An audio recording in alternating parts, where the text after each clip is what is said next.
할렐루야. 우리 김선자 권사님, 김진주 권사님 한 주 동안 잘 지내셨나요? 네, 아멘. 이제 사도신경으로 신앙 고백 드리겠습니다.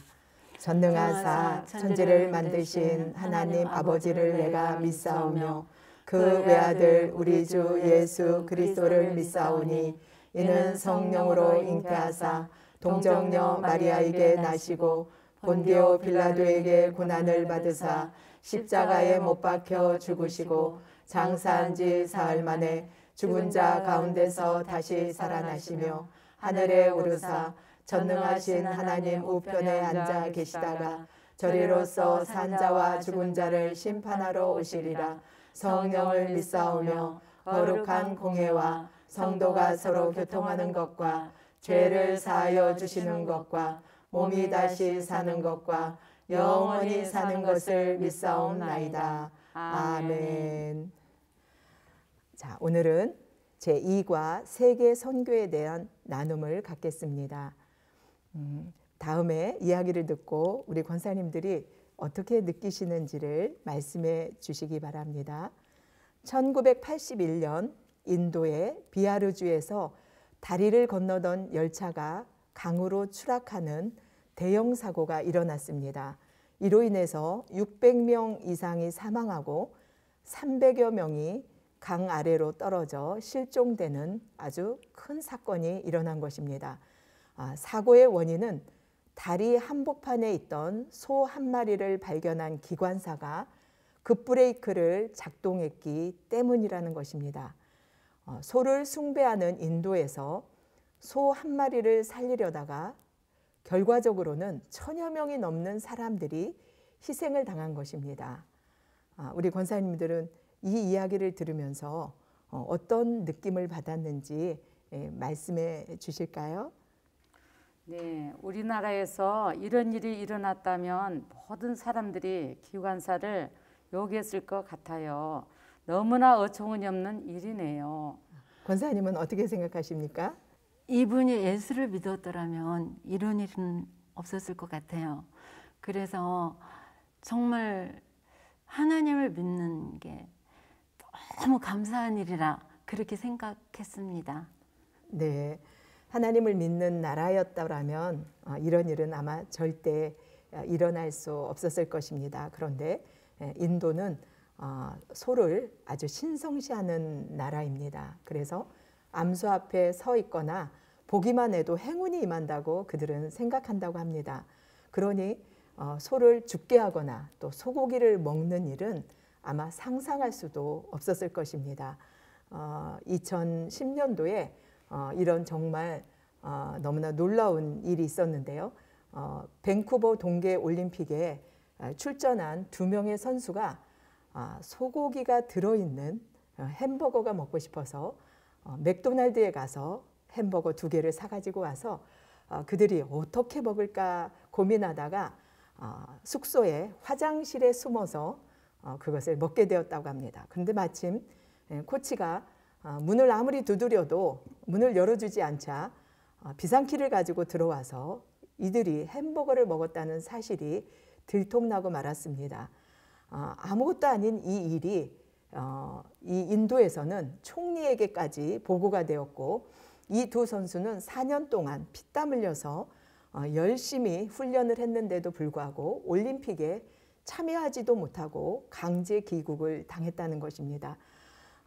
정말로 웃지 못할 너무나 어이가 없는 일인데 하나님에 대한 무지가 이런 결과를 가져온 것입니다. 이 상황에서도 1000여 명이나 넘는 희생이 되었던 것입니다. 이런 무지에서 벗어날 때 성령의 빛이 필요한 것입니다. 오늘 말씀 속으로 주제 말씀 마태복음 28장 18절에서 20절 말씀을 함께 봉독하겠습니다. 예수께서 나와 말씀하여 이르시되 하늘과 땅의 모든 권세를 내게 주셨으니 그러므로 너희는 가서 모든 민족을 제자로 삼아 아버지와 아들과 성령의 이름으로 침례를 베풀고 내가 너희에게 분부한 모든 것을 가르쳐 지키게 하라. 볼지어다 내가 세상 끝날까지 너희와 항상 함께 있으리라 하시니라. 아멘. 이 말씀은 우리가 너무나 잘 알고 있는 예수님의 지상 명령입니다. 부활하신 예수님께서 승천하시기 바로 전에 제자들에게 분부하신 명령입니다. 너희는 가라. 모든 민족을 제자 삼으라. 세례를 주라. 그리고 가르치라. 성도는 이 명령에 따라 복음을 전해야 되는데 오늘 우리는 선교의 의미, 목적, 선교의 방법에 대해서 함께 생각해 보려고 합니다. 첫 번째로 선교의 의미란 무엇일까? 우리 한번 생각해 보겠습니다. 선교는 하나님의 보내심을 받은 선교사가 타 문화권, 다른 나라에 가서 하나님을 알지 못하는 불신자들에게 복음을 전하는 것입니다. 그리고 그들이 구원을 받도록 하고 하나님의 나라를 확장해 가는 것이 바로 선교입니다. 불신자에게 복음을 전하는 것은 전도나 선교나 마찬가지입니다. 그러나 선교는 그 대상이 바로 타 문화권, 다른 나라 사람이라는 것입니다. 선교의 최초의 그 모델은 바로 예수님의 성육신입니다. 예수님은 하늘나라에서 하나님의 보내심을 받아 이 세상으로 오신 것입니다. 하늘나라 선교사이신 예수님은 천국 복음을 전파하시고 많은 사람을 고치시고 또 하나님의 뜻을 행하셨습니다. 이 땅에서 사역을 마치신 예수님은 승천하시기 전 제자들에게 선교의 사명을 위임하셨습니다. 하나님이 예수님을 보내신 것과 같이 예수님은 제자들을 세상으로 보내신 것입니다. 이제 우리는 예수님의 명령을 따라 이 세상 모든 사람들에게 복음을 전해야 하는 것입니다. 그러나 선교 사역은 인간의 힘이나 지혜로 할 수 없습니다. 오직 성령의 능력으로 우리가 가능합니다. 예수님이 승천하시기 전 제자들에게 예루살렘을 떠나지 말고 하나님이 약속하신 것, 곧 성령님을 기다리라고 하셨던 것도 바로 이 때문인 것입니다. 예수님은 오직 성령이 너희에게 임하시면 너희가 권능을 받고 예루살렘과 온 유대와 사마리아와 땅끝까지 이르러 내 증인이 되리라 하심으로 말미암아 성령의 도우심이 얼마나 중요한지를 우리에게 강조하셨습니다. 선교는 믿는 사람들이 반드시 행해야 할 예수님의 명령입니다. 그러면 여기서 우리가 첫 번째 질문을 드리겠습니다. 오늘 우리가 선교의 의미에 대해서 나눴는데 그러면 선교는 뭐라고 생각하시는지 우리 말씀해 주시기 바랍니다. 하나님의 보내심을 받은 선교사가 복음을 전하는 것이라고 생각합니다. 네, 하나님의 보내심을 받은 선교사가 다른 나라에 가서 문화가 다른 나라에 가서 복음을 전하는 것, 그리고 그들이 구원을 받도록 하고 하나님의 나라를 확장해 가는 것이 바로 선교입니다. 네, 두 번째 선교의 목적에 대해서 알아보겠습니다. 선교의 목적은 크게 세 가지로 나누어 볼 수 있습니다. 첫 번째는 타 문화권의 사람들을 회심시키는 것입니다. 예수님의 지상 명령을 따라 모든 민족에게 복음을 전하고 예수님의 제자가 되도록 하는 것이 선교의 핵심입니다. 둘째로 선교의 목적은 교회를 세우는 것입니다. 데살로니가전서 1장 8절에 보면 주의 말씀이 너희에게로부터 마게도냐와 아가야에만 들릴 뿐 아니라 하나님을 향하는 너희 믿음의 소문이 각처에 퍼졌으므로 우리는 아무 말도 할 것이 없노라 라고 말씀되어 있습니다. 소문이, 믿음의 소문이 각처에 퍼졌다라고 기록되어 있습니다. 마게도냐와 아가야 전 지역에 퍼졌다는 것입니다. 선교의 목적 중 하나가 선교지에 교회를 세우고 또 계속해서 복음이 증거되게 하는 것입니다. 선교의 목적 세 번째는 예수님의 지상 명령을 준행하고 하나님께 영광을 돌리는 것입니다. 선교는 바로 예수님의 지상 명령을 실천하는 길이고 또한 복음을 받아들인 사람들이 하나님께 영광을 돌리도록 하는 것이 바로 선교의 목적인 것입니다. 그럼 두 번째 질문을 드리겠습니다. 우리 권사님들은 선교의 세 가지 목적이라고 어떻게 알고 있나요? 선교란 하나님의 보내심을 받은 선교사님이 타 문화권에 가서 예수님을 전하는 것입니다. 또 교회를 세우고 또 하나님의 영광을 위해서 살아가는 것입니다.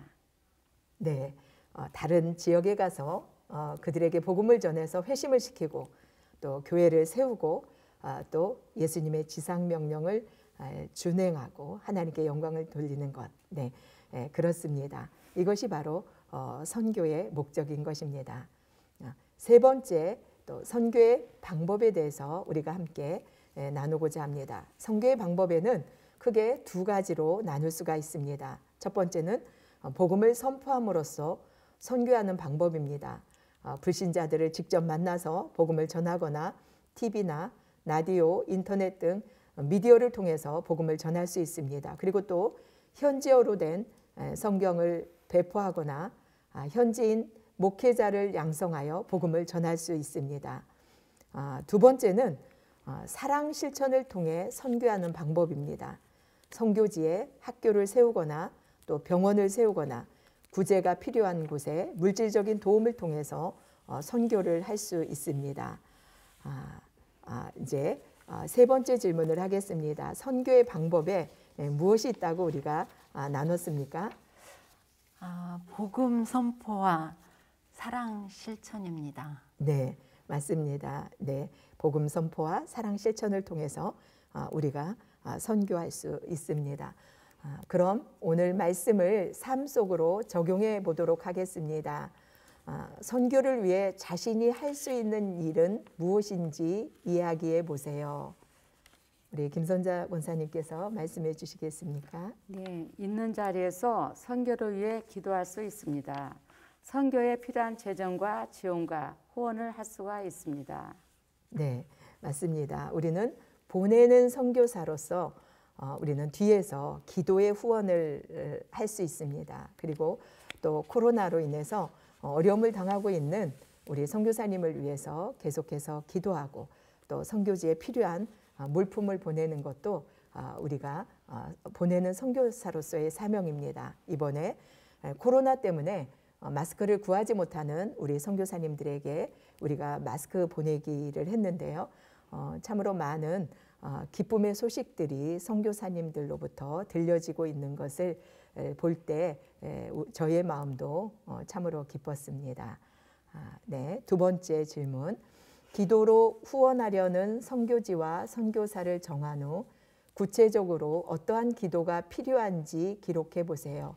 그리고 정기적으로 기도하는 시간을 가집시다. 이렇게 되어 있는데요. 기도로 후원하는 선교지가 있으신지, 선교사님이 있으신지 우리 김진주 권사님 한번 말씀해 주시겠습니까? 네, 선교회에서 알고 있는 그 선교지와 선교사님을 위해서 기도하고 있습니다. 네, 그러시군요. 우리 김선자 권사님은 혹시 특별히 우리 선교사님들을 위한 기도가 있으신가요? 네, 선교사님들 사역을 해서 기도하고 있습니다. 네, 모든 선교사님들을 위해서 다 기도한다는 말씀이시지요. 네. 네, 우리 순복음 가족지에 보면 또 선교사님들의 기도 제목이 매주마다 실리고 있습니다. 그래서 그 기도 제목을 보고 기도하시는 것도 좋은 방법이 될 것이라고 생각합니다. 그리고 우리가 모일 때마다 또한 선교사님들을 위해서 계속해서 기도를 하고 있습니다.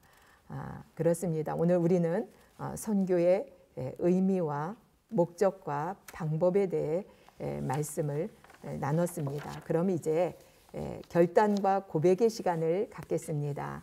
결단의 고백을 함께 읽겠습니다. 선교사와 선교지 교회를 위해 기도하기를 힘쓰겠습니다. 다양한 통로를 통해 선교에 동참하겠습니다. 네, 이제 함께 기도하는 시간을 갖겠습니다. 요즘 어떤 기도를 하고 계신지 우리 김선자 권사님 기도 제목을 한번 나눠 주시겠습니까? 네, 저는 가족권을 위해서 기도합니다.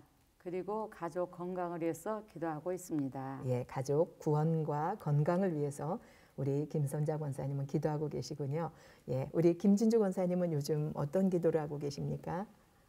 네, 자녀와 손주들이 그 영적인 복을 많이 받았으면 하는 그런 기도를 하고 있습니다. 네, 자녀와 손주들이 영적인 복을 많이 받기 위해서 오늘 이 기도 제목을 위해서 또 말씀을 생각하며 기도하시고 또 올해에도 우리에게 하나님께서 전도 대상자들을 맡겨주신 줄 믿습니다. 그래서 우리 전도 대상자들의 구원을 위해서도 함께 우리 주여 삼창 부르짖고 하나님 앞에 기도하시겠습니다. 주여, 주여, 주여. 살아계신 하나님 고맙고 감사합니다. 오늘 일대의 모임을 통하여 우리가 세계 선교에 대해서 나눌 수 있도록 은혜를 베풀어 주심을 감사합니다. 하나님께서 아버지 하나님의 선교의 사명을 우리 모두가 보내는 선교사로서 감당할 수 있도록 하나님께서 은혜를 더하여 주옵소서. 하나님 우리가 여러 가지 어려운 상황 가운데 있지만 선교사님들을 위해서 기도시는 죄를 범치 않도록 아버지 하나님께서 도와주시고 그 복음이 더 널리 증거되게 하여 주시고 해외 나가서 복음을 증거하시는 모든 선교사님들 하나님께서 눈동자같이 지키시고 함께하여 주시고 선교지 교회 위에 성령의 기름 부으심을 더하여 주셔서 그곳에 하나님의 놀라운 은혜와 아버지의 놀라운 폭발적인 부흥의 역사가 임하게 하여 주옵소서. 하나님 전 세계가 코로나로 많은 어려움을 당하고 있지만 하나님께서 우리 모든 선교사님들 건강을 지켜주시고 주님의 평안으로 인도하여 주옵소서. 우리 하나님께서 그 선교 사역을 통하여 큰 기름 부음의 역사가 임하게 하여 주옵소서. 우리 각자의 모든 문제가 해결되게 하여 주시고 아버지 하나님 가족의 구원을 위하여 하나님 기도하는 그 모든 소원과 자녀들을 위한 기도가 다 연락될 수 있도록 우리 하나님께서 응답하여 주옵소서. 또한 우리 전도 대상자들을 위하여 기도합니다. 하나님 2021년 외에도 우리에게 새로운 영혼들을 맡겨주신 줄 믿습니다. 아버지 하나님 그 영혼들을 주께로 인도할 수 있도록 무시로 기도하며 그를 믿음으로 이끌 수 있도록 우리 하나님 인도하여 주옵소서. 올해 주님을 바라보며 믿음으로 시작합니다. 많은 믿음의 결실을 맺을 수 있도록 우리 하나님께서 은혜를 더하여 주옵소서. 하나님의 함께하심을 믿고 감사를 드리며 예수님 이름으로 기도합니다. 아멘. 살아계신 하나님 우리를 구원하시고 선교의 사명을 주심을 감사합니다. 하나님 전 세계에 나가서 주의 복음을 증거하시는 모든 선교사님들 건강을 지켜주시고 선교지 교회를 축복하여 주옵소서. 하나님의 보호하심과 지키심이 있게 하여 주시고 더 편만히 주의 복음을 증거할 수 있도록 도와주옵소서. 우리는 보내는 선교사로서 날마다 깨어 기도하며 또한 후원할 수 있도록 은혜를 더하여 주옵소서. 하나님 올해에도 우리에게 맡겨주신 영혼들을 위하여 기도합니다. 우리 전도 대상자들을 위하여 기도하며 그들에게 찾아갈 때 많은 믿음의 결실이 맺어질 수 있도록 도와주옵소서. 예수님 이름으로 기도합니다. 아멘. 우리 주기도문으로 모임을 마치겠습니다. 하늘에 계신 우리 아버지여 이름이 거룩히 여김을 받으시오며 나라가 임하시오며 뜻이 하늘에서 이루어진 것 같이 땅에서도 이루어지이다. 오늘 우리에게 용할 양식을 주시옵고 우리가 우리에게 죄 지은 자를 사하여 준 것 같이 우리의 죄를 사하여 주시옵고 우리를 시험에 들게 하지 마시옵고 다만 악에서 구하시옵소서. 나라와 권세와 영광이 아버지께 영원히 싸움나이다. 아멘.